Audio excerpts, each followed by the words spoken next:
बृहस्पतिवार व्रत कथा प्राचीन समय की बात है। एक बड़ा प्रतापी तथा दानी राजा था। वह प्रत्येक गुरुवार को व्रत रखता एवं पूजा करता था। यह उसकी रानी को अच्छा न लगता। न वह व्रत करती और न ही किसी को एक पैसा दान में देती। राजा को भी ऐसा करने से मना किया करती। एक समय की बात है कि राजा शिकार खेलने वन को चले गए। घर पर रानी और दासी थीं। उस समय गुरु बृहस्पति साधु का रूप धारण कर राजा के दरवाजे पर भिक्षा मांगने आए। साधु ने रानी से भिक्षा मांगी तो वह कहने लगी, हे साधु महाराज, मैं इस दान और पुण्य से तंग आ गई हूं। आप कोई ऐसा उपाय बताएं जिससे यह सारा धन नष्ट हो जाए और मैं आराम से रह सकूं। साधु रूपी बृहस्पति देव ने कहा, हे देवी, तुम बड़ी विचित्र हो। संतान और धन से भी कोई दुखी होता है। अगर तुम्हारे पास धन अधिक है तो इसे शुभ कार्यों में लगाओ, जिससे तुम्हारे दोनों लोग सुधरें। परंतु साधु की इन बातों से रानी खुश नहीं हुई। उसने कहा, मुझे ऐसे धन की आवश्यकता नहीं जिसे मैं दान दूं तथा जिसको संभालने में ही मेरा सारा समय नष्ट हो जाए। साधु ने कहा, यदि तुम्हारी ऐसी इच्छा है तो जैसा मैं तुम्हें बताता हूं तुम वैसा ही करना।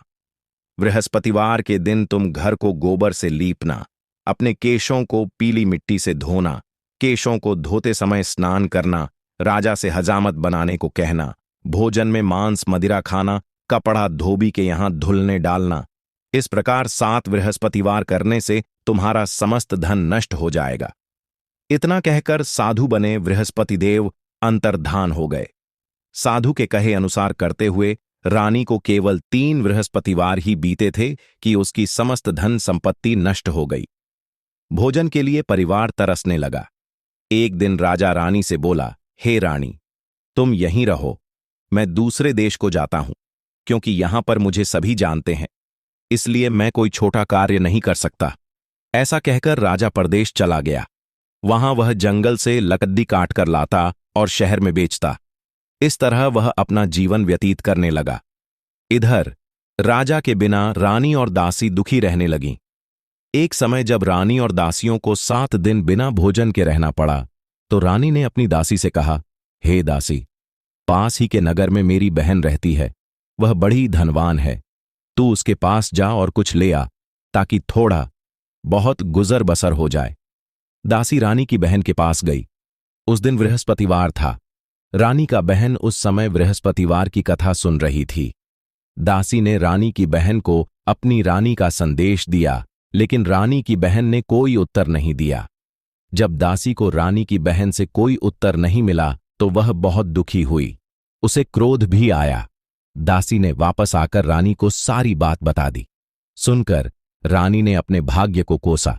उधर रानी की बहन ने सोचा कि मेरी बहन की दासी आई थी, परंतु मैं उससे नहीं बोली, इससे वह बहुत दुखी हुई होगी। कथा सुनकर और पूजन समाप्त कर वह अपनी बहन के घर गई और कहने लगी, हे बहन, मैं बृहस्पतिवार का व्रत कर रही थी। तुम्हारी दासी गई, परंतु जब तक कथा होती है तब तक न उठते हैं और न बोलते हैं, इसीलिए मैं नहीं बोली। कहो, दासी क्यों गई थी? रानी बोली, बहन, हमारे घर अनाज नहीं था। ऐसा कहते कहते रानी की आंखें भर आईं।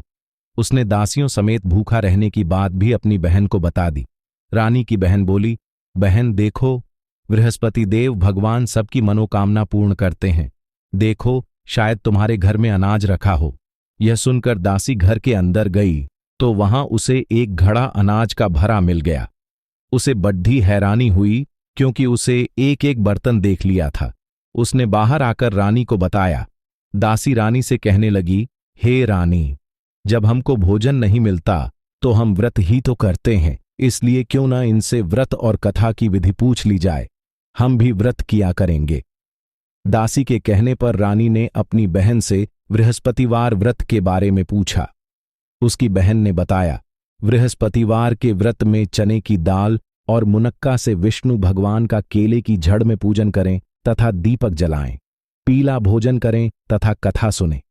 इससे गुरु भगवान प्रसन्न होते हैं, मनोकामना पूर्ण करते हैं। व्रत और पूजन की विधि बताकर रानी की बहन अपने घर लौट आई। रानी और दासी दोनों ने निश्चय किया कि बृहस्पति देव भगवान का पूजन जरूर करेंगे। 7 रोज बाद जब बृहस्पतिवार आया तो उन्होंने व्रत रखा। घुड़साल में जाकर चना और गुड़ बीन लाईं तथा उसकी दाल से केले की झड़ का तथा विष्णु भगवान का पूजन किया। अब पीला भोजन कहाँ से आए? दोनों बड़ी दुखी हुईं, परंतु उन्होंने व्रत किया था, इसलिए बृहस्पति देव भगवान प्रसन्न थे। एक साधारण व्यक्ति के रूप में वे 2 थालों में सुंदर पीला भोजन लेकर आए और दासी को देकर बोले, हे दासी, यह भोजन तुम्हारे लिए और तुम्हारी रानी के लिए है, इसे तुम दोनों ग्रहण करना। दासी भोजन पाकर बहुत प्रसन्न हुई। उसने रानी को सारी बात बताई। उसके बाद से वे प्रत्येक बृहस्पतिवार को गुरु भगवान का व्रत और पूजन करने लगी। बृहस्पति भगवान की कृपा से उनके पास धन हो गया, परंतु रानी फिर पहले की तरह आलस्य करने लगी। तब दासी बोली, देखो रानी, तुम पहले भी इस प्रकार आलस्य करती थी। तुम्हें धन के रखने में कष्ट होता था, इस कारण सभी धन नष्ट हो गए। अब गुरु भगवान की कृपा से धन मिला है तो फिर तुम्हें आलस्य होता है। बड़ी मुसीबतों के बाद हमने यह धन पाया है, इसलिए हमें दान पुण्य करना चाहिए। अब तुम भूखे मनुष्यों को भोजन कराओ, प्याऊ लगवाओ, ब्राह्मणों को दान दो, कुआं तालाब बावड़ी आदि का निर्माण कराओ, मंदिर पाठशाला बनवाकर ज्ञान दान दो, कुंवारी कन्याओं का विवाह करवाओ, अर्थात धन को शुभ कार्यों में खर्च करो, जिससे तुम्हारे कुल का यश बढ़े तथा स्वर्ग प्राप्त हो और पितर प्रसन्न हो। दासी की बात मानकर रानी शुभ कर्म करने लगी। उसका यश फैलने लगा। एक दिन रानी और दासी आपस में विचार करने लगीं कि न जाने राजा किस दशा में होंगे, उनकी कोई खोज खबर भी नहीं है। उन्होंने श्रद्धापूर्वक गुरु बृहस्पति भगवान से प्रार्थना की कि राजा जहां कहीं भी हो, शीघ्र वापस आ जाएं। उधर राजा प्रदेश में बहुत दुखी रहने लगा। वह प्रतिदिन जंगल से लकड़ी बीन कर लाता और उसे शहर में बेचकर अपने दुखी जीवन को बड़ी कठिनता से व्यतीत करता। एक दिन दुखी हो अपनी पुरानी बातों को याद करके वह रोने लगा और उदास हो गया। उसी समय राजा के पास बृहस्पति देव साधु के वेश में आकर बोले, हे लकड़हारे, तुम इस सुनसान जंगल में किस चिंता में बैठे हो, मुझे बतलाओ। यह सुन राजा के नेत्रों में जल भर आया। साधु की वंदना कर राजा ने अपनी संपूर्ण कहानी सुना दी। महात्मा दयालु होते हैं।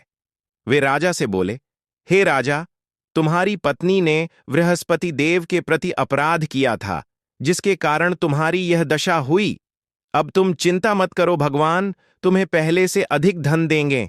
देखो, तुम्हारी पत्नी ने बृहस्पतिवार का व्रत प्रारंभ कर दिया है। अब तुम भी बृहस्पतिवार का व्रत करके चने की दाल व गुड़ जल के लोटे में ढालकर केले का पूजन करो। फिर कथा कहो या सुनो, भगवान तुम्हारी सब कामनाओं को पूर्ण करेंगे। साधु की बात सुनकर राजा बोला, हे प्रभो, लकड़ी बेचकर तो इतना पैसा भई नहीं बचता जिससे भोजन के उपरांत कुछ बचा सकूं।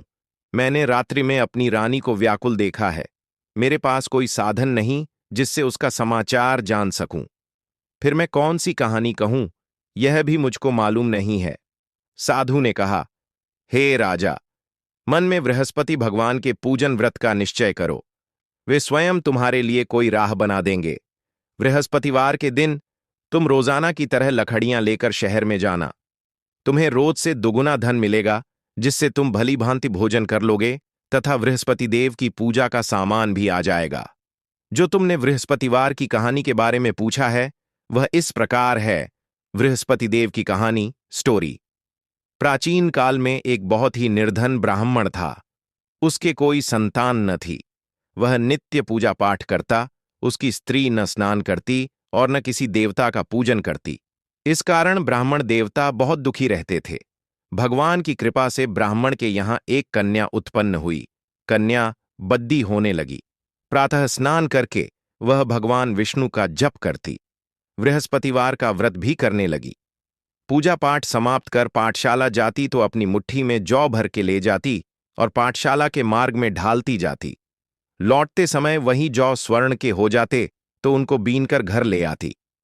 एक दिन वह बालिका सूप में उन सोने के जौ को फटक कर साफ कर रही थी कि तभी उसकी मां ने देख लिया और कहा कि हे बेटी, सोने के जौ को फटकने के लिए सोने का सूप भी तो होना चाहिए। दूसरे दिन गुरुवार था। कन्या ने व्रत रखा और बृहस्पति देव से सोने का सूप देने की प्रार्थना की। बृहस्पति देव ने उसकी प्रार्थना स्वीकार कर ली। रोजाना की तरह वह कन्या जौ फैलाती हुई पाठशाला चली गई। पाठशाला से लौटकर जब वह जौ बीन रही थी तो बृहस्पति देव की कृपा से उसे सोने का सूप मिला। उसे वह घर ले आई और उससे जौ साफ करने लगी, परंतु उसकी मां का वही ढंग रहा। एक दिन की बात है, कन्या सोने के सूप में जब जौ साफ कर रही थी, उस समय उस नगर का राजकुमार वहां से निकला। कन्या के रूप और कार्य को देखकर वह उस पर मोहित हो गया। राजमहल आकर वह भोजन तथा जल त्याग कर उदास होकर लेट गया। राजा को जब राजकुमार द्घारा अन्न जल त्यागने का समाचार ज्ञात हुआ तो अपने मंत्रियों के साथ वह अपने पुत्र के पास गया और कारण पूछा। राजकुमार ने राजा को उस लड्डेचकी के घर का पता भी बता दिया। मंत्री उस लड़की के घर गया। मंत्री ने ब्राह्मण के समक्ष राजा की ओर से निवेदन किया। कुछ ही दिन बाद ब्राह्मण की कन्या का विवाह राजकुमार के साथ संपन्न हो गया। कन्या के घर से जाते ही ब्राह्मण के घर में पहले की भांति गरीबी का निवास हो गया। एक दिन दुखी होकर ब्राह्मण अपनी पुत्री से मिलने गए। बेटी ने पिता की अवस्था को देखा और अपनी मां का हाल पूछा। ब्राह्मण ने सभी हाल कह सुनाया। कन्या ने बहुत सा धन देकर अपने पिता को विदा कर दिया, लेकिन कुछ दिन बाद फिर वही हाल हो गया। ब्राह्मण फिर अपनी कन्या के यहां गया और सभी हाल कहा तो पुत्री बोली, हे पिताजी, आप माताजी को यहां लिवा लाओ, मैं उन्हें वह विधि बता दूंगी जिससे गरीबी दूर हो जाए। ब्राह्मण देवता अपनी स्त्री को साथ लेकर अपनी पुत्री के पास राजमहल पहुंचे तो पुत्री अपनी मां को समझाने लगी, हे मां, तुम प्रातःकाल स्नानादि करके विष्णु भगवान का पूजन करो तो सब दरिद्रता दूर हो जाएगी। परंतु उसकी मां ने उसकी एक भी बात नहीं मानी। वह प्रातःकाल उठकर अपनी पुत्री की बची झूठन को खा लेती थी।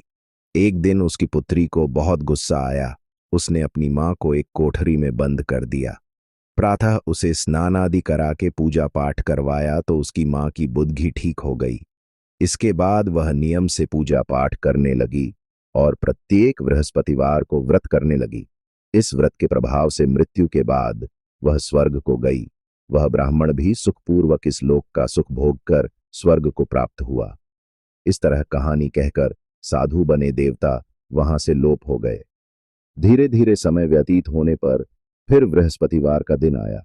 राजा जंगल से लकड़ी काटकर शहर में बेचने गया। उसे उस दिन और दिनों से अधिक धन मिला। राजा ने चना, गुड़ आदि लाकर बृहस्पतिवार का व्रत किया।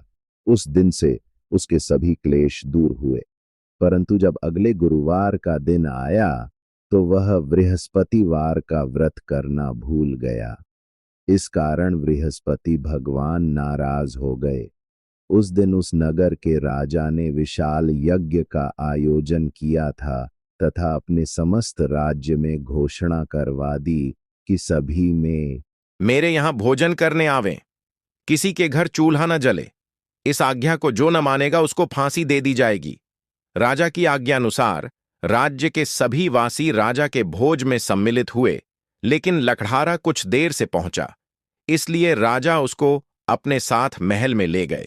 जब राजा लकड़हारे को भोजन करा रहे थे तो रानी की दृष्टि उस खूंटी पर पड़ी जिस पर उसका हार लटका हुआ था।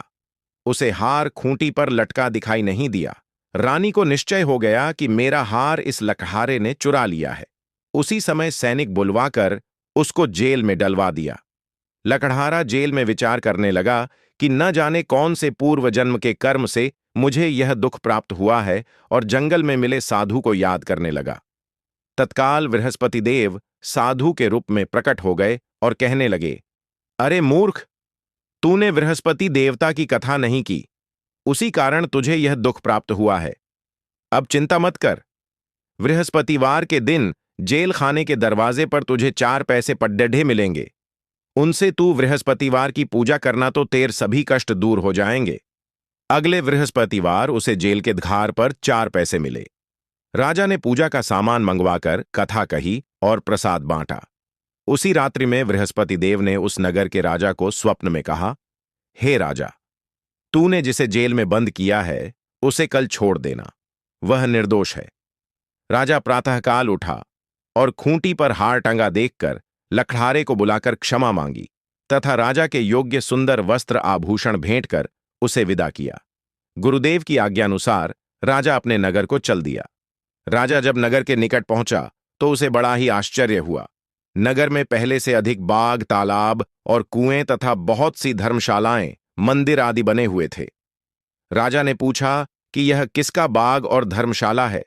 तब नगर के सब लोग कहने लगे कि यह सब रानी और दासी द्वारा बनवाए गए हैं। राजा को आश्चर्य हुआ और गुस्सा भी आया कि उसकी अनुपस्थिति में रानी के पास धन कहां से आया होगा। जब रानी ने यह खबर सुनी कि राजा आ रहे हैं तो उसने अपनी दासी से कहा, हे दासी, देख, राजा हमको कितनी बुरी हालत में छोड़ ढांच गए थे। वह हमारी ऐसी हालत देखकर लौट न जाएं, इसलिए तू दरवाजे पर खड़ी हो जा। रानी की आज्ञानुसार दासी दरवाजे पर खड़ी हो गई और जब राजा आए तो उन्हें अपने साथ महल में लिवा लाई। तब राजा ने क्रोध करके अपनी तलवार निकाली और पूछने लगा, बताओ, यह धन तुम्हें कैसे प्राप्त हुआ है? तब रानी ने सारी कथा कह सुनाई। राजा ने निश्चय किया कि मैं रोजाना दिन में 3 बार कहानी कहा करूंगा और रोज व्रत किया करूंगा। अब हर समय राजा के दुपट्टे में चने की दाल बंधी रहती तथा दिन में 3 बार कथा कहता।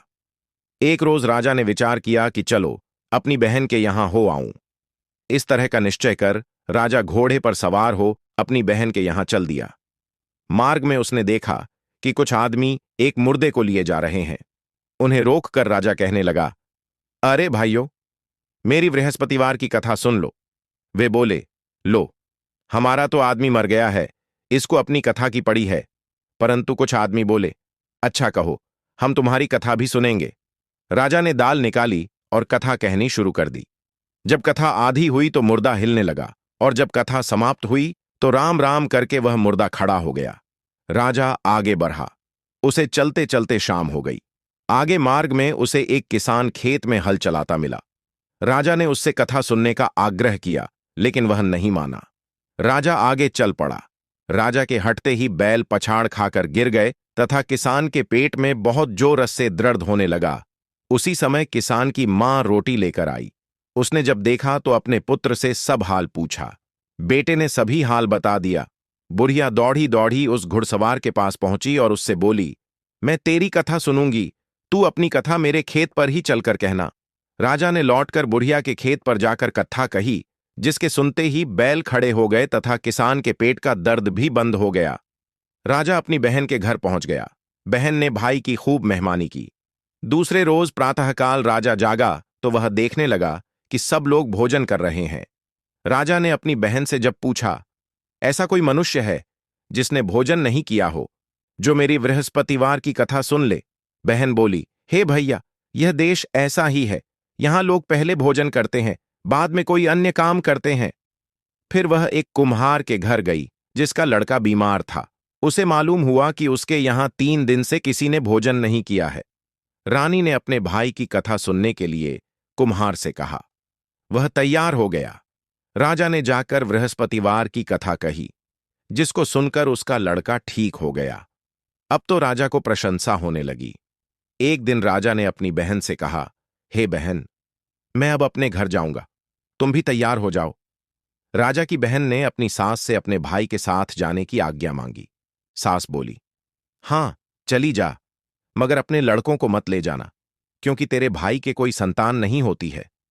बहन ने अपने भाई से कहा, हे भैया, मैं तो चलूंगी, मगर कोई बालक नहीं जाएगा।